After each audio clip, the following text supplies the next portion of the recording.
Shalom sahabat semua dan salam sejahtera. Marilah kita memulakan hari kita dengan menyantap firman Tuhan, sarapan kasih yang membawa terang bagi jalan kita serta kesegaran bagi jiwa kita. Dalam Amsal 10 ayat 4, firman Tuhan ada menyatakan, tangan yang lamban membuat miskin, tetapi tangan orang rajin menjadikan kaya. Sahabat semua, ayat ini mengingatkan kita tentang pentingnya sikap rajin dan bersungguh-sungguh dalam usaha dan pekerjaan kita. Hidup di dunia ini memerlukan tanggung jawab, dan Tuhan memanggil kita untuk menjadi pekerja yang setia. Bekerja bukan hanya untuk diri sendiri, tetapi juga sebagai satu bentuk penyembahan kita kepadanya. Amsal adalah kitab yang penuh dengan hikmat yang praktikal tentang bagaimana kita dapat menjalani kehidupan yang diberkati oleh Tuhan. Dalam ayat ini ada dua sikap berlawanan yang diperlihatkan. Pertama, tangan yang lamban atau malas. Ini menggambarkan seseorang yang malas, yang tidak peduli, yang sambil lewa dan sering menunda-nunda pekerjaannya.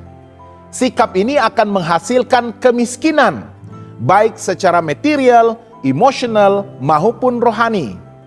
Kedua adalah tangan yang rajin. Sebaliknya, tangan yang rajin menggambarkan usaha yang gigih, ada kesungguhan dan ketekunan. Orang seperti ini pasti akan diberkati dengan kelimpahan. Bukan hanya dalam harta benda, tetapi juga dalam berkat rohani dan perhubungan yang penuh makna. Bagaimanakah kita boleh memiliki sikap rajin seperti ini? Pertama, marilah kita bekerja dengan tujuan. Kerajinan dimulai dengan memahami tujuan pekerjaan kita. Apapun yang kita lakukan, kita melakukannya sebagai pelayanan kepada Tuhan. Kolose 3 ayat 23 berkata, apapun juga yang kamu perbuat, perbuatlah dengan segenap hatimu seperti untuk Tuhan dan bukan untuk manusia. Menyadari bahwa pekerjaan kita adalah untuk memuliakan Tuhan akan memberikan semangat baru untuk bekerja dengan lebih rajin. Kedua, kita harus mengelola waktu dengan lebih bijak.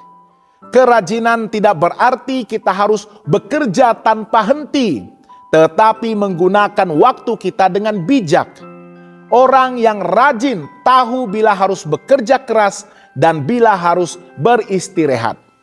Mereka merencanakan pekerjaan mereka dengan efisien dan menghindari kemalasan yang hanya akan membuang waktu.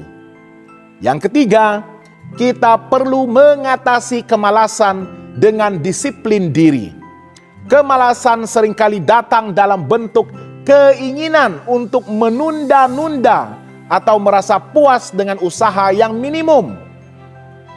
Ingatlah, kita perlu melatih diri untuk lebih berdisiplin. Mulai daripada perkara-perkara kecil seperti menyelesaikan tugas dengan tepat pada waktunya, sehinggalah bekerja dengan lebih tekun ketika dihadapkan dengan cabaran-cabaran kerja yang lebih besar. Ketiga, bersandarlah kepada kekuatan Tuhan. Tidak dapat dinafikan, ada kalanya kita merasa lelah ataupun tidak bersemangat. Pada saat seperti itu, ingatlah bahwa Tuhan adalah sumber kekuatan kita. Filipi 4 ayat 13 berkata, segala perkara dapat kutanggung di dalam Dia yang memberikan kekuatan kepadaku. Mintalah Tuhan untuk memberikan kita motivasi dan kekuatan untuk tetap rajin dalam setiap tugasan kita.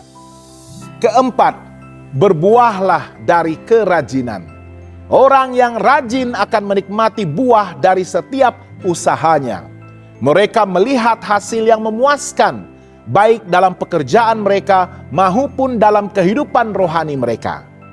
Tuhan memberkati kerajinan dengan damai sejahtera, puas akan pencapaian, dan pengaruh yang positif bagi orang-orang di sekeliling. Melalui pekerjaan yang dilakukan dengan rajin, kita juga dapat menjadi saksi Kristus untuk menunjukkan nilai-nilai iman kita kepada dunia. Sahabat semua, Amsal 10 ayat 4 mengajarkan kita untuk menghindari kemalasan dan menerapkan sikap rajin dalam segala hal yang kita lakukan.